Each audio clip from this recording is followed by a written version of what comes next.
এক বছরে ৯,৩৬৩টি অভিযোগ জমা পড়েছে পুলিশের সাইবার রিপোর্ট ফর উইমেন বিভাগে।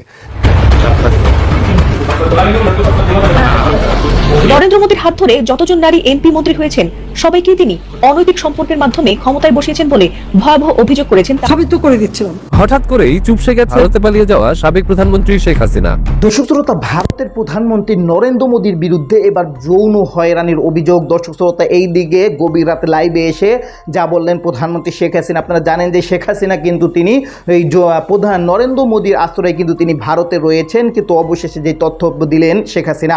আজকে ভিডিও খুবই ইম্পর্টেন্ট ভিডিও, যার কারণে সম্পূর্ণ ভিডিওটা না টেনে দেখতে চেষ্টা করবেন। তো কথা না বাড়িয়ে চলুন আমরা ভিডিও মূল আলোচনা চলে যাই। ভিডিও মূল আলোচনা চলে যাওয়ার আগে আপনার কাছে আমার ছোট করে একটু অনুরোধ, আপনি প্রত্যেক মুহূর্তের আপডেট পেতে অবশ্যই চ্যানেল সাবস্ক্রাইব করে দেবেন এবং পাশে থাকা বেল আইকনটি ক্লিক করে দেবেন, তাহলে প্রত্যেক মুহূর্তের আপডেটগুলো সবার আগে পৌঁছবে আপনার কাছে। তো দর্শক, কথা না বাড়িয়ে চলুন আসলে ঘটনাটা কি হয়েছে আমরা সেই ভিডিও বিস্তারিত দেখে আসি। কিন্তু আমি দেশের মানুষের জন্য করেছি।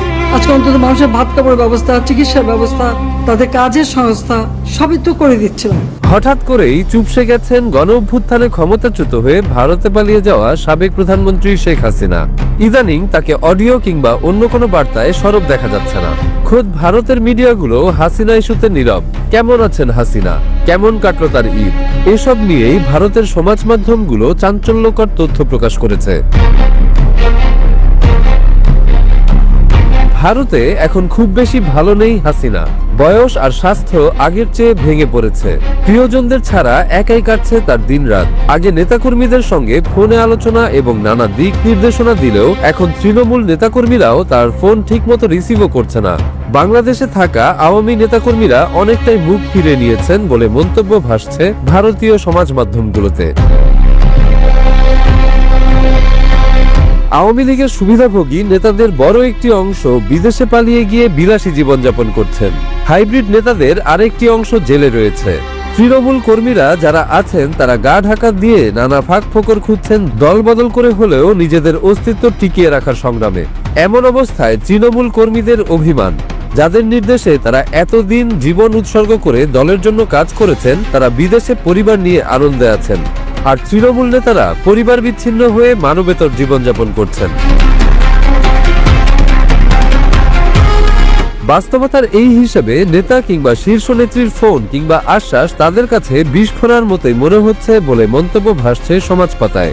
অনেকেই প্রত্যাশা করেছিলেন ভারত সরকারের সহযোগিতায় শেষ পর্যন্ত কোনো একটি কৌশলী খেলা খেলবেন শেখ হাসিনা, কিন্তু লক্ষ কোটি নেতাকর্মীকে ফেলে রেখে পালিয়ে যাওয়া নেত্রীর প্রতি সেই আস্থা আর রাখতে পারছেন না দলের কর্মীরা।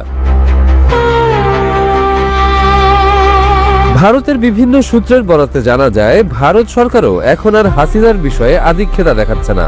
যতটুকু না করলেই নয় ততটুকুই করছে। ভারতের ডাক সাইডে কূটনীতিক আর নীতি নির্ধারকরা নির্বাচনের আগেও নিয়মিত যাতায়াত করতেন হাসিনার বাসস্থান লোদি গার্ডেনে।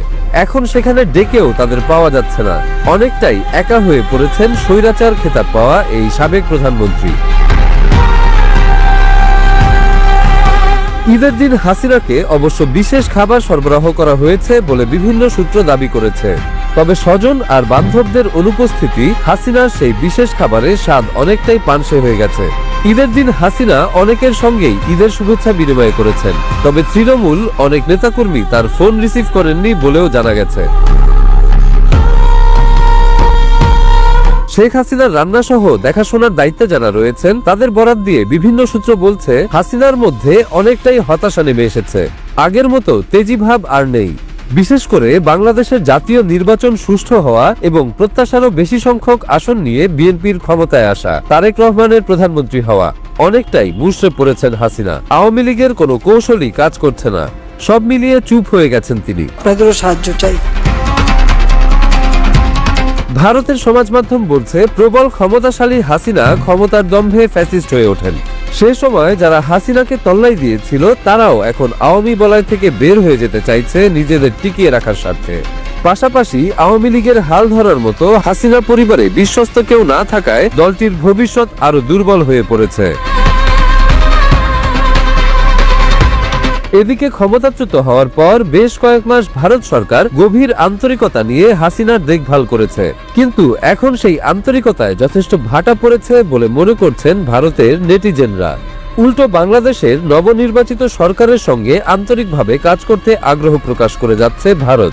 এমন অবস্থায় হাসিনা ইস্যু ভারতের তরফ থেকে বেশ খানিকটা নেতিবাচক অবস্থানেই চলে গেছে বলে মনে করছেন ভারতের বিশ্লেষকরা।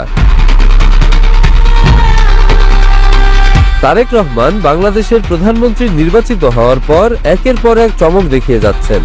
বাংলাদেশের প্রচলিত রাজনৈতিক ধারাকে চ্যালেঞ্জ ছুড়ে দিয়ে জনগণের সরকার হওয়ার পথে যে দ্রুত জার্নি তিনি শুরু করেছেন সেদিকে ভারতেরও তীক্ষ্ণ দৃষ্টি রয়েছে। তারেক রহমানের বর্তমান জনপ্রিয়তা এবং প্রধানমন্ত্রীর প্রতি জনগণের আস্থা ভারত সরকারকেও নতুন করে ভাবিয়ে তুলেছে বলে মন্তব্য ভাসছে দেশটির বিশ্লেষকদের কলামেও। ভারতের সমাজ মাধ্যমের বয়ান অনুযায়ী হাসিনা এখন মোটেও ভালো নেই। বাংলাদেশের রাজনীতিতে তার ফিরে আসার দরজা তো দূরের কথা, জানালায়ও কারো হাতছানি দেখা যাচ্ছে না।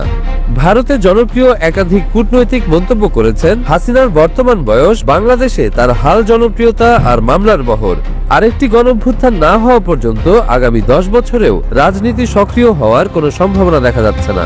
10 বছর পরেও যদি সেই সুযোগ আসে তাহলে প্রায় শতবর্ষী হাসিনা দল পরিচালনায় কতটুকু সক্ষম থাকবেন সেটাও বিবেচ্য।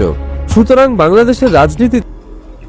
তো দর্শক, আপনার ভিডিও দেখে যদি আপনার কোনো মন্তব্য থাকে তাহলে অবশ্যই কমেন্ট বক্সে কমেন্ট আপনার মূল্যবান মন্তব্য জানিয়ে দিবেন। দর্শক, এখন আমরা পরবর্তী একটি ভিডিও দেখবো যেটাতে আমরা আরও কিছু তথ্য আমরা জানতে পারবো। দর্শক, চলুন আমরা সেই ভিডিওটি বিস্তারিত দেখে আসি।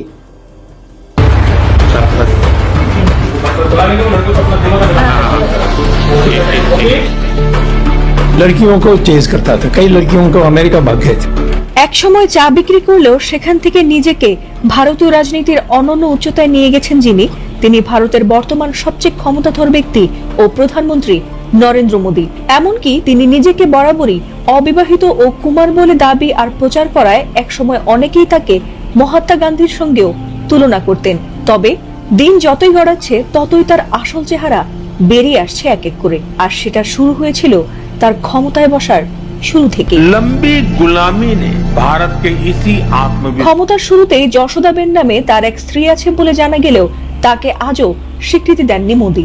এমনকি ক্ষমতায় টিকে থাকতে একে একে নানা ধরনের অপকর্মেও জড়িয়েছিলেন তিনি বলে অনেকেই দাবি করেছেন।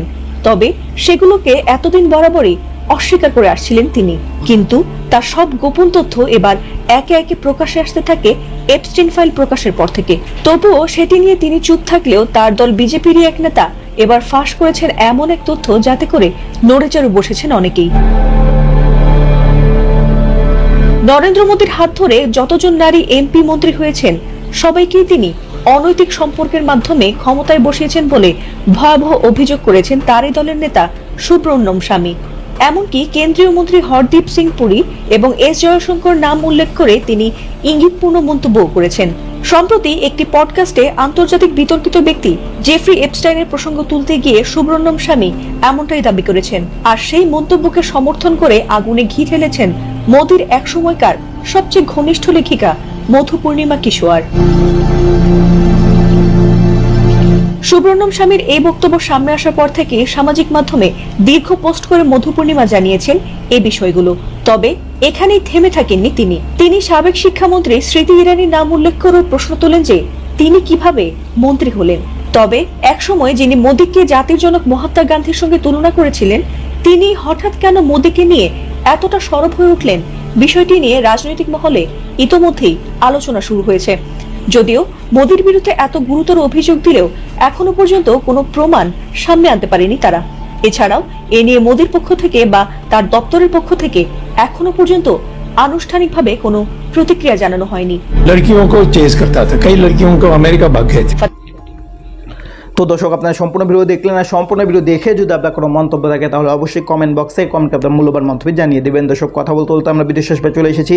ভিডিও শেষ করার আগে আপনাকে ছাপানো করছি, আপনার প্রত্যেক মুহূর্তের আপডেট পেতে হলে অবশ্যই চ্যানেলটি সাবস্ক্রাইব করে দেবেন এবং পাশে থাকা বেল আইকনটি ক্লিক করে দেবেন, তাহলে প্রত্যেক মুহূর্তের আপডেটগুলো সবাই পৌঁছবে আপনার কাছে। দর্শক, বিশেষ করে ভালো থাকবেন, সুস্থ থাকবেন, আল্লাহ হাফেজ।